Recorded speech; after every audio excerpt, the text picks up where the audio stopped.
Hi Plant Kids! Ngayon po ay linggo ng hapon at nandito po tayo ngayon kasama natin ang ating bagong materyales. Well, meron na ako dito dati. Ito yung mga natira lang sa isang sako na binili ko kasi ginamit ko siya sa hindi kalahating sako lang pala. Wala, sa pagtatanim, sa paglalagay ng mga ibang halaman na hindi mahilig yung gusto soilless, ganon. So ngayon, gagamitin ko naman po siya sa vertical garden. So yung vertical garden ko doon, nung tinanggalan ko ng laman, at saka, well, dalawang vertical garden yun, nung tinanggalan ko ng laman, ay mamaya lalagyan na natin. Kasi, bakit mamaya? Hindi pa kayo kasi umaambon pa.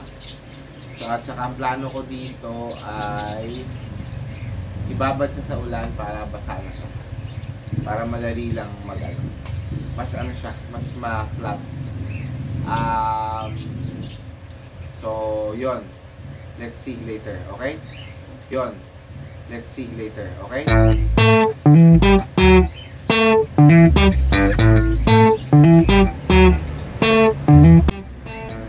So, ayan muna siya. Umuulan ngayon. Umuulan, hindi na nakita. Pero ayan. Pinapabasa ko na muna siya.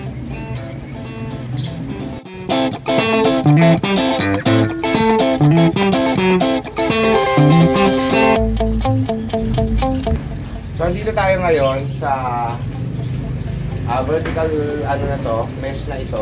At dito natin kakabit yung ating husk kanina. So, tumigil na yung pag-ulan. So, ngayon, ilalagay naman, medyo lang. Medyo maamon pa rin. So, ilalagay natin ito at tingnan natin kung ano magiging itsura. Simulan ko sa taas, pababa. Hopefully magawa ko.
So, ito, as you can see, mahaba kasi to.